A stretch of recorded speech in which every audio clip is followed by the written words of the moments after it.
This podcast is for informational purposes only and is not intended to replace professional medical advice. The views expressed in this podcast may not reflect the views of the Village Network. If you are struggling with mental health, please see our show notes for a list of resources. Well, I'll start off with a fun question. So The game we've been playing with our guests is 1 degree of separation. So with Dr. Perry, we are 1 degree of separation from Oprah now. Okay. With Patrick Hines, we are 1 degree of separation from Lin-Manuel Miranda, who's a famous Broadway star. So what famous connection do you have for us? Dr. Perry. Oh, well, all right. We'll take that, yeah. Okay. So I guess, should we do the intro? Do we want to do the intro or do we want to do those after? I'm sorry. Let's do the intro after when we do the teaser. Sorry. We'll have to cut That's that fine. part out. Sorry. No, But we brought you here to talk about brain mapping, actually. Okay. So brain mapping, I think, is something most people are not familiar with. So can you just introduce us to how the idea of brain mapping came about, what it's meant to do, what it might look like? Yeah, I don't know the exact. Dr. Perry would be able to tell that better than me, but I know that he was looking for a high level tool to be able to measure to some degree the impact of a child's developmental history on the brain. That's what the brain map does. It's a very high level snapshot of what the brain might be functioning like. So is this tool like exclusively for children, or can it be used on anyone? It could be used for anyone. Increasingly, he's been using it for, and we have, and other colleagues around the country using the brain map with adults. Okay. what kind of? So, I've been around the Village enough to like hear about brain mapping. Can you tell us, kind of like a quick breakdown of like what types of things it's trying to discover? What are the types of questions? Without, I mean, you don't have to go through the whole thing, obviously, but like, Sure. what's the questionnaire? Like if you were to say, Clint, I'm going to brain map you, what should I expect to come into? We would shave your head first. No, it's again a snapshot of the child's development from a neurological standpoint, and the misunderstanding of it is it's not necessarily treatment, but the brain map or the brain metric, the NM metric, as Dr. Perry calls it, it considers the child's developmental history, including developmental trauma. It includes the child's relational history. It includes some medical some medical history of the family, going back generations, perhaps the current functioning of the child, and the child's current relational health. Got it. And so how does this relate to the brain exactly? Like, why is it called brain mapping?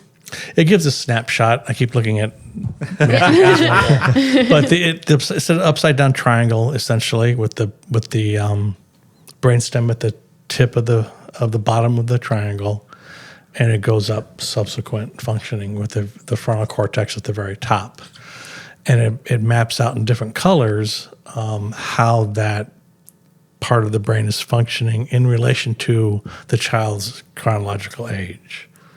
So chronological age isn't the same as developmental age.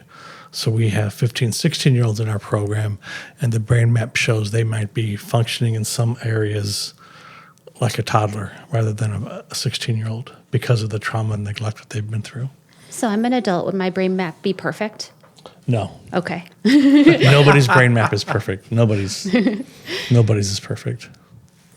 And Dave, I'm so excited to have had that experience with you. So Dave and I went into a 2-hour session, and Dave, actually it was 3 hours at the end of it because I think we added another hour. But when you sit down with someone that's coming in like a new client and then you brain map them, do you normally brain map the end? Like, do you see a change in that brain map from the beginning to the end? Because like when we brain mapped me, that changed. If you had seen the version of that when I was 8, would have that looked different than today's? Yeah, absolutely, it would look different because we change. We're changing constantly. Okay. We're changing all the time. Does it reveal like coping mechanisms and things like that, or like how you deal with trauma, like in a present state? Like, could I get brain mapped and say, if I were to be put in this scenario, you could kind of predict like how I'm going. Yeah, maybe, but that's not necessarily what That's the not the tool was meant to be used for. It really tells us what would be the most appropriate therapeutic approach given the child's current functioning, what they've been through. So it measures, among other things, it measures the child's sensory integration, the ability to self-regulate, the ability to be in relationship, and then cognitive functioning. Those 4 domains: sensory integration, self-regulation, relationships, and cognitive functioning. And those are compared. Each of those functions are measured and compared to where the child should be at, depending on their age and development. Does everyone in our services get brain mapped? Every child in our out-of-home care services gets them. So any child in foster care, any child in residential gets a brain map. Children in outpatient services, depending on the history, they get one as well. Okay. Yeah. Because I think for me, because Dave asked me, like, what is your reasoning for wanting to get brain mapped? And for me, it was, I'm an adult. I think I'm fairly self-regulated. Depends on the meeting we're in. But I do think that, I look at 20 years of therapy to figure out all the things that happened to me when I think about the books that Dr. Perry wrote. And so, I was anxious to see, like, this 20 years of therapy, would have this helped a therapist, like, hey, this is where to start, or this is what challenges, and so, the things that you said in our session was very powerful because it led me to a lot of 20 years worth of therapy that I may, if we had done this first, you would have known where to start. And I thought that was the biggest, coolest thing, if you will, that, like, I discovered it backwards, but if you had known at the beginning, like, my therapist could have started in this time period. Possibly, yeah. It was so interesting. Yeah. So back up, because Clint and I weren't there. So You weren't. what was that process for the like? invite, by the way. I know, right? To my deepest, darkest We would therapy like to be session. part of your next therapy session. I really thought that we had that kind of relationship now. Yeah. But Well, I like our private therapy. You can just tell me what's wrong over lunch. so what was that conversation like? How did you approach this? Like when I asked him, or just like What's the the- questions in the therapy? What happened during the brain mapping session? Because I literally am imagining him like with an X-ray machine in your head, being not- like, "All right, that's weird." Like, Yeah. Well, let's clarify a couple things. It's not when you don't when you get brain mapped, nothing happens to you. It's an online tool that Perry and his folks put together. That the clinician completes the online tool. Depending on who the client is and who is being "quote unquote" brain mapped, they may or may not fill out a questionnaire. Mm-hmm. And I think, Matthew, you filled one out, and it was quite lengthy. Oh, I did show them before the episode just how many. I was shocked at how far back it went. I think that was the coolest. Pages. So when you have like Matthew, when you have a functioning adult, they typically can fill that document out. so what did the questionnaire cover? Yeah, what kind of a sample? It was asking about my mother's environment during pregnancy. It asked questions about especially the first like 30 days of life, and then 60. I could be wrong on the exact number of questions, but it was very targeted to my introduction into this world. Mm-hmm. And then it kind of got the time spans got different as I went on. Like it grouped larger periods of time together. So did you have to go and talk to your mom about this? I did have to do some research, yes, because clearly I was in utero. I don't remember any of that. But clearly the environment piece, and Dave explained a lot of this to me.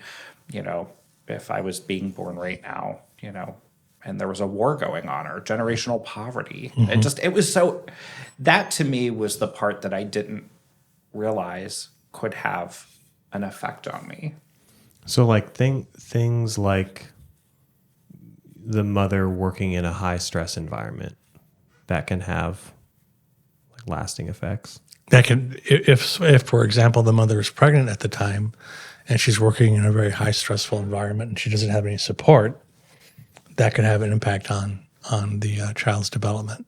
There's not one single thing that would send a child's trajectory off. Sure. It's a grouping of things that happen all at once, so that could happen coincidentally. I think what's interesting on this is the one of the first graphs, the first two graphs there on the report. The first one is the red line is the child's developmental history. Mm-hmm. The green line is the child's relational health. And those two lines come together to form the developmental risk. We ask those questions around developmental history. How was your experience growing up, beginning in utero to present day, and we break it down by stages of development. And what happened during those periods, episodes or incidents of trauma or neglect. Mm-hmm. And at that time, what was your relational health like? Who did you have around you to be supportive? Were you all alone? Those two lines come together to form that developmental risk chart. And that's important because what this tells us is how important relationships are. Interesting. So you can have a high traumatic experience, but if you have really high relational health, it's less likely to impact. Absolutely. That's exactly right. That's exactly right.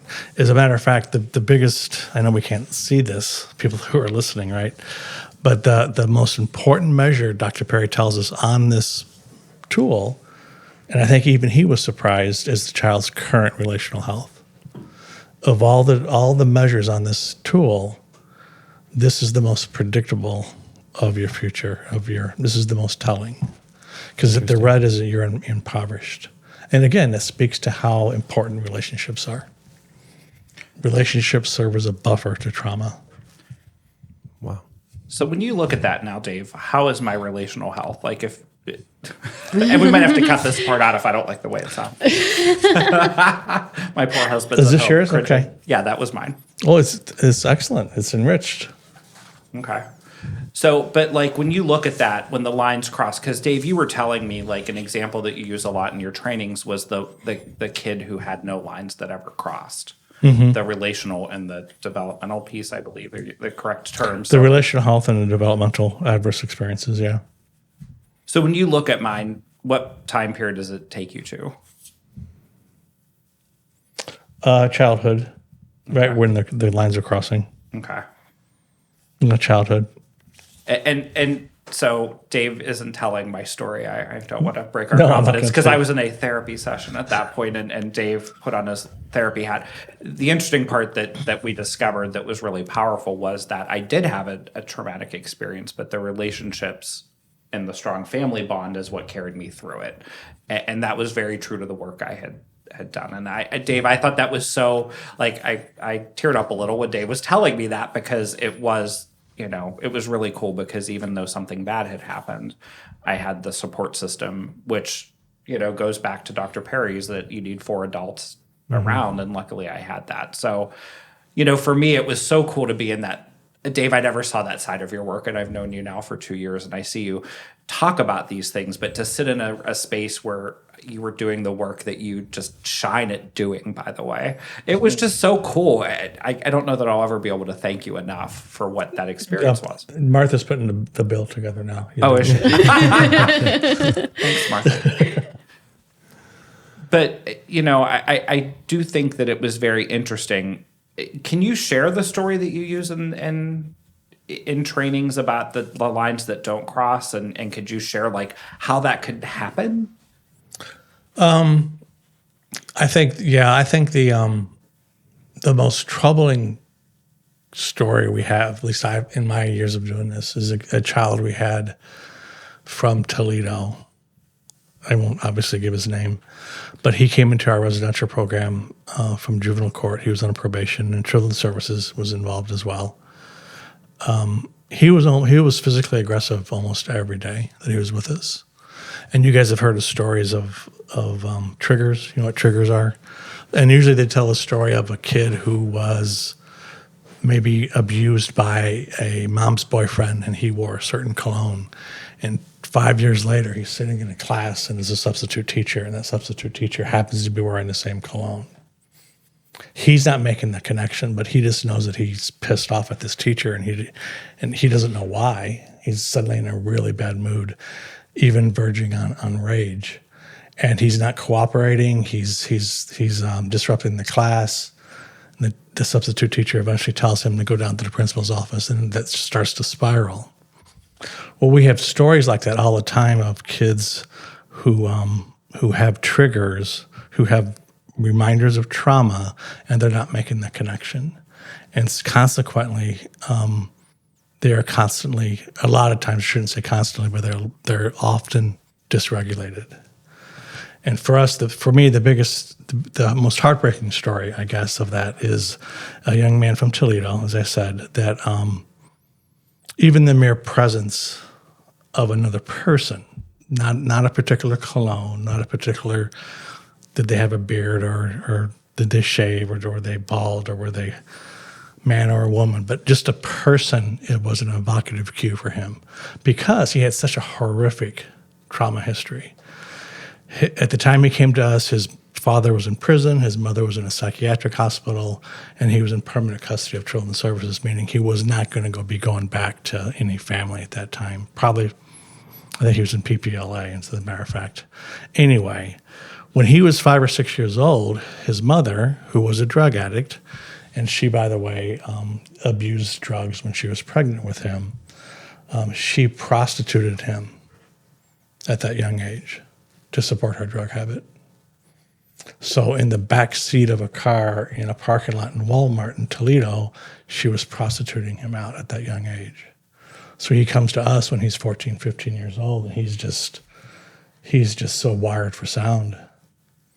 And so that's an example of the developmental risk or the developmental adverse experiences, the red line, never crossing the relational health line, because that red line, the adverse experiences, stays elevated, and he did not have the relationships that he needed in order to cope with that stress from the trauma, and those lines never met.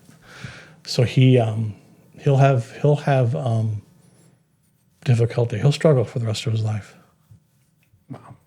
That's so heartbreaking.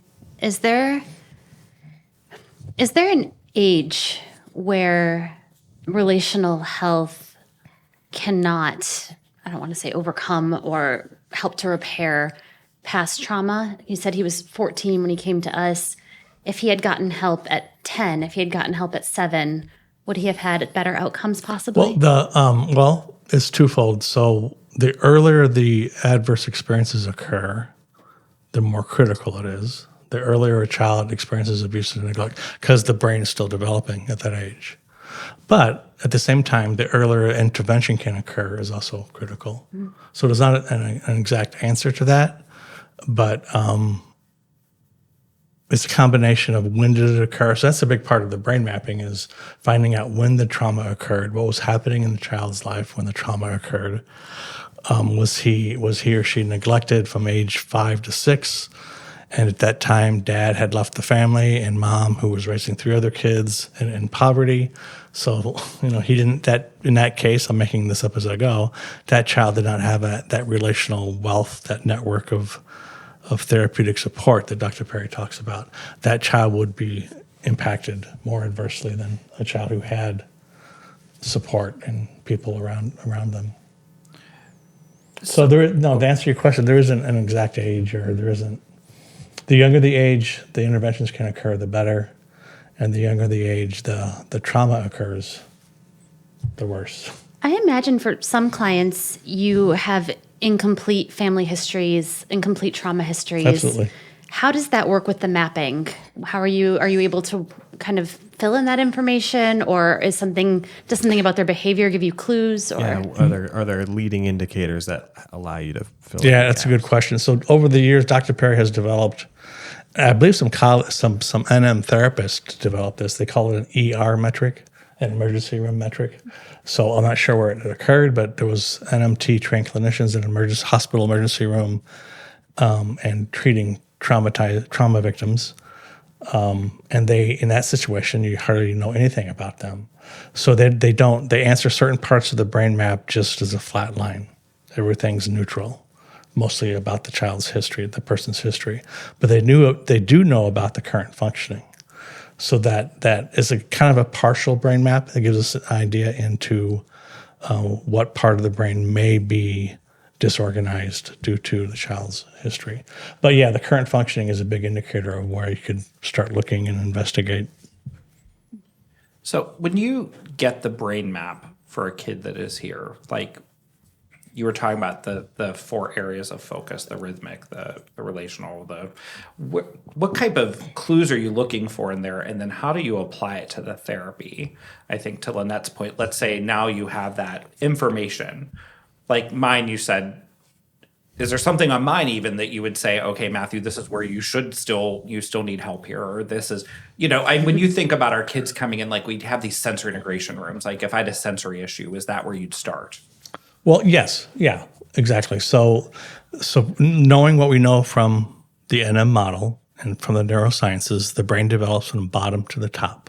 The lower parts of the brain, which navigate very simple functions, heart rate, breathing, temperature, they start developing in the brainstem. And the brain develops from the bottom to the top. At the very top is the most complex functioning, such as understanding right or wrong, thinking globally, thinking about how my behavior impacts other people. Very intangible concepts are navigated by the cortex. But the brain map, the reason I tell that is because the brain map comes out with a upside down triangle, kind of a snapshot of the client's brain, and it tells us we look for the lowest, most essential. And what I mean by that is the lowest, what functions are lowest in the brain that maybe are rated as essential. So the brain map comes out and it has several recommendations rated as essential, therapeutic, or enrichment. And we start with the essential, meaning it's essential that we start here. And then second is the therapeutic. And then the enrichment is anything that can be added to enrich the child's functioning. But the essential elements combined with where they're at in the brain determines what interventions we would start with.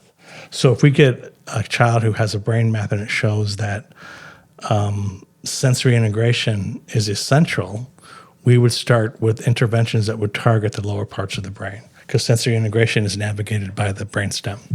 And what would some of those interventions look like? Oh, that would be like yoga, the sensory integration room, music therapy, hand massages, a lot of physical activity. It's very similar to what an occupational therapist would do. Wow. So well, I'm glad we're talking about because that was one of my questions. Is like, okay, well, how does the map help you determine what therapies are appropriate? Exactly. Mm-hmm. So because the brain develops from the bottom to the top, we have to if there's functions in the brain in the lower parts of the brain that are not there, or they're overreactive or underreactive or disorganized, it doesn't make any sense to target the upper parts of the brain because you have to start there. You got to start the bottom first and go up. You have to get the child regulated first, and then we can problem solve together, which would be a cognitive approach. And that's so interesting to me because I feel like when we talk about therapy, what most people imagine is talk therapy, right? Yeah. Right. Which you can see obviously would not work for young children, especially, or children who, even if they're a bit older, are still at that younger brain development. Well, so does that track up into adulthood too? Like let's say that somebody is, my age, I'm in my 30s, and I have specific issues when I get into like a large group setting at work or something like that. Does it make sense for me to go and do talk therapy, or is there something, and I'm not saying, I'm just a hypothetical example, but like, can you apply those same things where it's like, well, maybe you need to work on just like how you regulate yourself when you're in large groups of people before we can talk about like why it's a problem. Exactly. Okay. Yeah. So it tracks the whole way through. Everybody has to be regulated in order to do the deep therapeutic work or the healing work, or the insightful work. Yeah. And dysregulation, we all get dysregulated, but we all get dysregulated under different circumstances and to different degrees. And the key is finding out what are those circumstances that dysregulate us, and to what level do we get dysregulated so that we can avoid that and get in front of the dysregulation. And would it be a true assumption that, like, to an extent, you're kind of never done?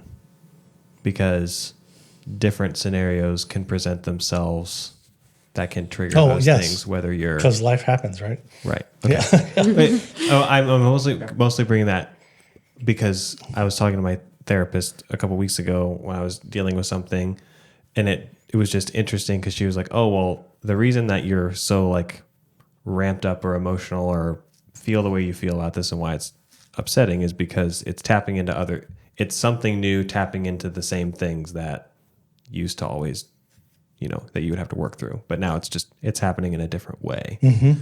So like, even though in other scenarios I've worked on those things and fixed them and have addressed them and I'm okay, now this new scenario is tapping back into that same thing, even though I've kind of healed part of that. It's just interesting.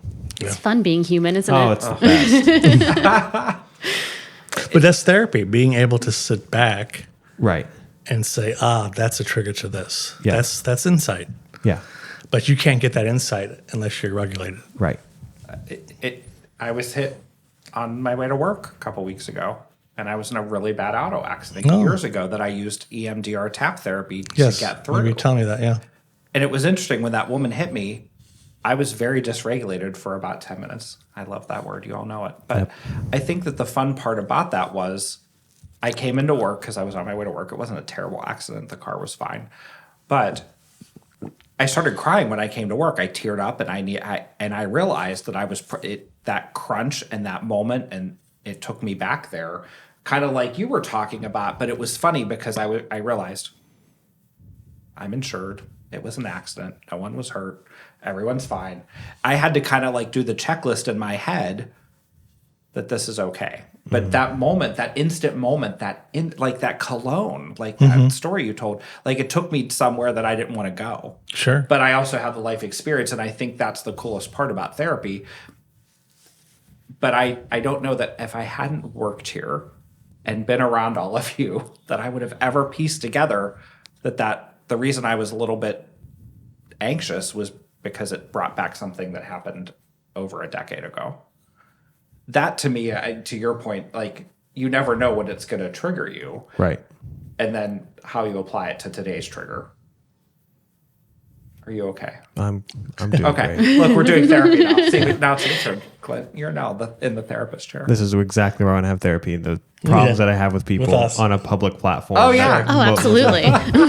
Let me tell you about.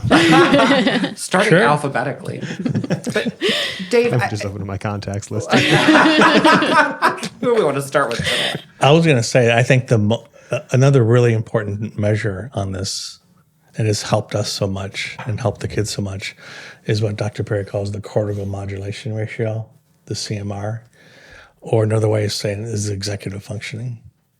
The ability to stay regulated, the ability of, it's a measure of the measure of your cortical strength, being able to work with the lower parts of your brain to control your impulses.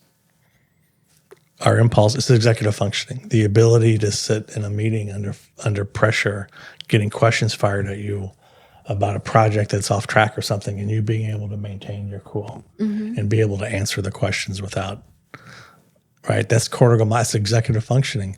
And executive function, we're not born with it. I mean, a newborn baby has no ability to, what can a newborn do? Cry and sleep and poop and pee and eat. That's it. That's it. Totally 100% dependent upon the environment. And that executive functioning is a developmental task and that is shaped, for the most part, from the environment. So we get children who have cortical modulation ratios near 1 or below, and they literally have 10-year-old, 12-year-olds with the executive functioning of a toddler.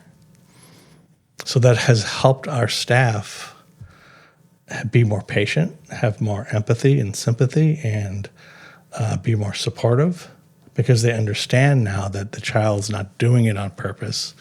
And like, his most recent book, it's not what's wrong with you, but what happened to you that would cause you to have the impulse control of a toddler when you're 15 years old. Mm-hmm. Does he have any research on why my CMR goes to 0 as soon as my 4-year-old talks back to me?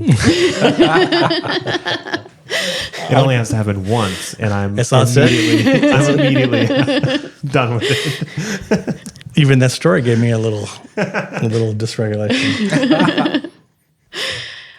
I was kind of, as you were telling that story, I was thinking back to part of my training here at the Village, and Tiffany came in and she played us this really heartbreaking clip of a 911 call. Oh, yeah, 911, yeah. Yeah, and in it, you hear this little girl reporting to the 911 operator that there's abuse happening, and you can hear the abuse happening as she's doing this. And as I was listening to that, I thought, this child is so well-spoken and articulate and answering questions in this extreme, like stressful, traumatic circumstance.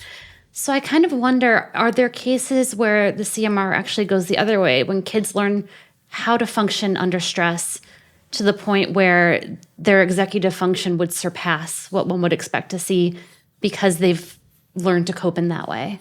Yeah, that particular audio tape is, we've used that for years. And you notice in that tape, there are moments when she's very well regulated, she's answering the questions, and she's very articulate. Mm-hmm. And there are other moments when she's crying. Mm-hmm. But you can almost feel her trying to maintain control. I would say that she knew that it was a critical moment. So I think she used every strength that she could muster up to call 911. Mm-hmm. I would imagine after that event, she was exhausted and scared. But yeah, there are moments when under certain circumstances, she was probably disassociating. She was probably just so focused on getting 911 there and helping her mom and her baby sibling. So that was almost less CMR or her executive functioning and more an instinct for survival. Her stress response, Adrenaline. Yeah. Interesting. One of the things that I think it was Lauren Young had shared with me a couple years ago when I was touring the Bethesda operation was that a lot of times the therapists will be in these center integration rooms working with kids, and they will process something in that space because, again, it's not their traditional therapy setting where you're face-to-face or across the way. And she said that after the therapy session, sometimes the kids will fall asleep. And when I was thinking, you said she was very tired. Talk to me about that moment of what the brain is doing from your seat. Like when and they'll say, like, if no one's booked in that space afterwards, they'll just let the kid sleep for 15 or 20 minutes to get a power nap because they just... And I come home from work some days, I'm sure you guys too, you're mentally exhausted, and then you have, like, what is your brain doing in that moment? Like, you're talking about she was probably very exhausted after that because she held it together, the adrenaline. Like, what? I would imagine that part of her upper parts of her brain shut down, and she was in the lower parts of her brain, and she was solely focused on that 911 operator to the point where she was probably parts of the experience, she was disconnected from reality. I don't mean in a bad way because it helped her survive. But when we get in that survivor mode, we get tunnel vision. We can get tunnel vision and be very, very focused. And all of our efforts trying to maintain our regulation. And you can hear it in her voice, trying to hold it together. That takes a lot of energy. It's very exhausting. It's very tiring. Is it good to let kids, when they're processing that trauma, or talk about it if they want to just take a rest or go? If that's what they need. Okay. That's what they need. We need to meet their needs in the moment. That was so powerful to me. I had no idea that they would work through something so traumatic that she said they will almost instantly fall asleep. Mm-hmm. And those rooms can put me to sleep. I mean, some of those chairs are. But anyway, I guess I didn't expect that was something that our therapist would deal with. Mm-hmm. But when you were saying that story, I was like, oh yeah, it reminded me of that. It's just so cool. Like sometimes when I've had a day where I've thought a lot and I'm like, I just need to come and close my eyes for 20 minutes. Like, I'm going to give myself that break that I don't know that 10 years ago I would have allowed myself. Like, as we're talking about being human and processing trauma, not that any given day can't be traumatic, but it's just amazing that listening to your body. Mm-hmm. Sorry. That's all right. Well, I actually just had a friend ask me, a friend who's exploring, entering therapy, and she said, "Did you like therapy when you were in it?" And I was like, "No." Of course I didn't like it. Like, it's hard work. It's draining. It's emotionally exhausting. It's revisiting parts of my life I never wanted to see again. And I said, that being said, you should do it. It's because the result is worth it. But it is exhausting. So when your daughter takes you to 0, do you feel I can tell your breath is changing. Yes, I can tell your breath is changing as we talk about it, Clint. I mean, Do you feel exhausted afterwards? Oh, I hate getting upset with my daughter. Well, yeah, I mean, but she knows how to push your buttons. Definitely. That's what families are here for. Yes, they That's are. right. Yeah, the one instance I'm thinking of was just full of eye rolls and partial eye contact while I'm doing something that I shouldn't be doing. How old is she? 4. Oh, it's only starting. I know. Exactly what Clint did to Wait her. till she's 15. I know. I think she's there already. That's what it feels like. It's okay. I just gave like a little lecture to my 5-year-old. My for lack of a better word, punishment for him is that I'm very pedantic. So he knows like if he does something, he's in for a talk. And he listened or kind of listened and then looked at me and said, "Mama, I just ignored you." And then just walked away. Wow. Yeah, that sounds really All And right. it kind of makes it worse that she told you. I That, know, Yes. right? I give the talks also. They're at a largely elevated volume. Well, and I think Dr. Perry in his episode told us that you need to give yourself, I'm using my words, not his, but grace for that. But I mean, like, when you think of those moments, do you all, Dave, I'm looking at you like you have all the answers, and you do. So when you think about the kids in those moments, like I watch a lot of our therapists ask questions, like a youth that I came across that was banging on the window trying to break it. And he said, "What you doing?" And it was just interesting because that wasn't the expectation that I think a normal child trying to break a window on campus. What were you expecting? My parents would have been, "What are you doing? You're going to break," and you're meeting the child with that elevated voice. And so they were like, "What are you doing?" "I don't know. Like, why do you think?" And then they said, why do you think the window hasn't broken yet?" And they started asking the kid questions. And suddenly he was like, not breaking the window. Right. It was just interesting because I thought, boy, that's so different than the way I grew up and the way my family would have responded. And sometimes these kids will say like, "Oh, the village is like family to me" when they leave here. And especially the kids in our residential. When you think about the brain mapping and that part of it, like what is different about our therapy than conventional therapy? Like you talk about the point system and us taking that away, and to Lynette's point, like is there any tricks that you could give the parents out there thinking, "Oh my gosh, my child needs brain mapped, and this is how I'm going to." I don't know if it's tricks, but I think the NMT metric has allowed us to meet the child where they're at and meet their needs where they're at where they're at developmentally, not chronologically. Because we get 16-year-olds into our program, but they're not typical 16-year-olds. They have severe adverse experiences that has in some way thrown off their development. So we have to meet them where they're at, and the brain map allows us to figure out where they're at. They're more like a 4-year-old when they lose their temper. They have a temper tantrum as a 2-year-old. What does a 2-year-old need when they're having a temper tantrum? It's not a finger waving in their face, "Stop breaking the window." We need to meet them, and it has allowed us to be more empathetic, have more patience. And how often do you brain map kids who come into our program? Typically, it's within the first 60 days or so of their admission. First 30 days, I should say. The first 30 days, because we use it to inform the treatment plan. And depending on the case and depending on the treatment plan, it might be every quarter, or it might just be one time, or it might be when they come in and when they're discharged. We use it a lot at our therapeutic stabilization center to inform the family. They're going back to the family, and this brain map gives them some insight into what's going on with the kid. And how does that look with kids? Because I know with Matthew, it was the long questionnaire and you guys had a conversation. I imagine kids don't necessarily have the patience or ability to do that. So how do you get that information from them? So most of the majority of our kids are from children's services or in some tough circumstances. So you're right; they can't really tell us their history, nor do they want to necessarily.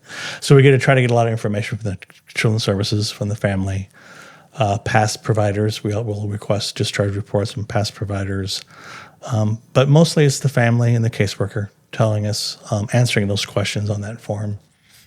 And we use a lot of observation, what's happening right now. That kind of leads us into what could be going on with the brain map. I have a question. So when you think, Dave, to the moment where you might be greeted with the eye rolls or the side eye or the I'm not listening to you, at what point does a parent think this is just a normal 4 or 5 year old being a 4 and 5 year old, or this is something deeper that maybe I need to? Is there a tip out there, a magic thing that you could say to a parent that might say, this is a little bit deeper? Because I'm looking at Lynette and Clint and thinking, they both have means and families that are strong and support systems, and I know both of them. But the mother out there that might be like, my child does that every 2 minutes, every 10 times a day. Like, at what point do you think, hey, maybe you might want to check with an expert? Or I think one of the most telling things is a couple things. One is it a new behavior? Suddenly the child's acting differently. So that there may have been something that happened that suddenly the child's acting differently. Or is the behavior that you're concerned about, is it happening across situations or in different settings, I guess? Is it just happening at home, or is it happening at home and school? Is it happening at home, school, and church? And to what degree is it interfering with the child's normal, healthy functioning? All that answers. Does that make sense? It does, yeah. And that echoes some of what Dr. Perry told us, too. We talked a little bit about how we have kids who do very well at school, and they come home and they kind of explode a little bit. And he said, well, that's typical. It would be atypical if they were behaving that way kind of consistently. Across situation, circumstances, yeah. I think you all attended his talk at the conference. I thought his point about the current state of mental health services, the structure of it, the expectations of the clinician, and even the payment structures is just not working. It's a mismatch. Can you, for people who didn't get to go to the conference, can you kind of reiterate what he said there? Yeah, like a little bit of a recap. Yeah. I thought a big message from him was that we've got to stop doing the same thing, treating these children with complex developmental trauma. Kids with complex developmental trauma is overwhelming our systems. These are kids who have very little impulse control. There's very few seconds between a thought and an action for many of these children. These are children who developmental trauma is trauma that began at a very early age, typically perpetrated by somebody they're living with, and meaning that they're living with the perpetrator, and they're very young, so the brain is developing while they're living with the perpetrator.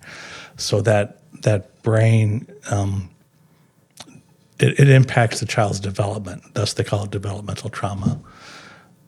The treatment of developmental trauma is not treated very well in today's conventional mental health system. Of one session a week for 45, 50 minutes is insufficient to treat kids with developmental trauma. They need dosing of positive, protective, safe experiences with adults, not just 45, 50 minutes a week.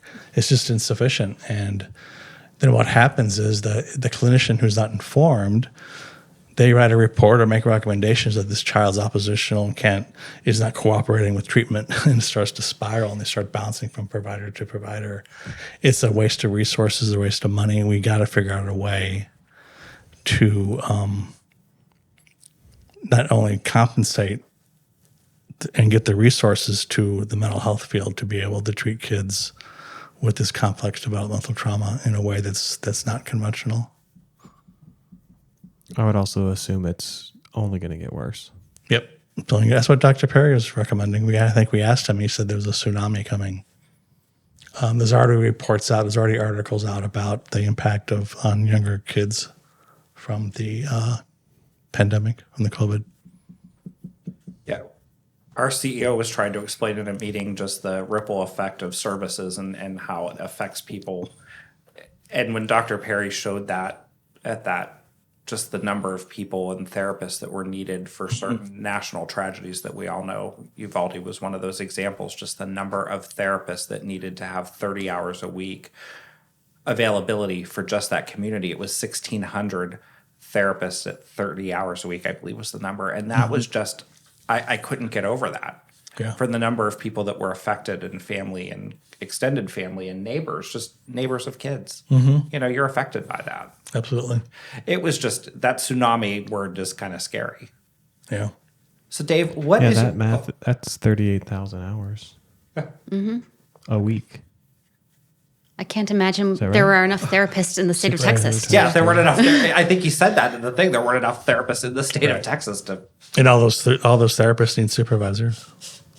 Yeah. So do that, Matt. So Dave, anyone who's out there thinking I want to help or become a licensed social worker, what is your favorite part of your job? Like, we're trying to get more therapists and more people like you. Like Working with the kids. Absolutely. I mean, I don't do direct practice very often anymore, but I do miss that piece of it. But for me, it's the training and the supervision and the consultation, particularly the training of the staff. It's neat to watch the NM training that we do. It takes an entire year, and to watch them, we just finished our. In fact, Monday we have only our third session. So to see those clinicians just beginning the journey, and 12 months from now, they'll be rattling off this and doing metrics and having a different outlook on their work. And as I said, and I think in the podcast, the other podcast we did with Perry is.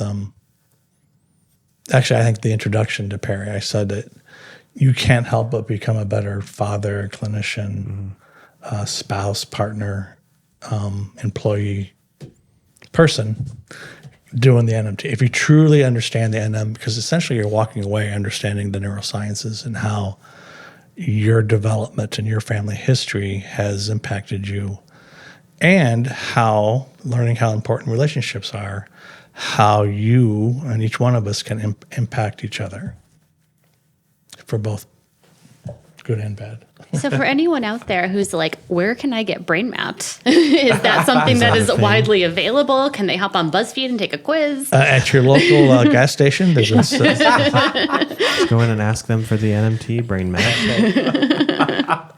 I saw a vending Right machine next to the state map. Yeah, the Village Network. Rand McNally has their own coming out. Yeah. The Village Network will do it. The Village Network will do it. That's awesome. Or any NM trained clinician, I imagine. Yeah, if you go to the NM Network's website, they actually have a map, a world map of all the NMT trained clinicians around the world, and you can click around the map and find an NMT trained clinician. That's cool. That you can contact. that is just it. I highly recommend it. It was a very interesting, but when you go to fill out that form, I'm looking at Lynette. Don't. You need to give yourself at least, I don't know, probably 2 or 3 hours just to digest some of those questions. Things you haven't thought about. Oh, things you never thought. Like I was like, you like to skip questions. We learned that in one of the podcasts, so you will love this form because you'll skip off. I'll have to ask somebody that. I'll look that up later. But it was just, Dave. It was powerful. Thank you. Oh, you're welcome.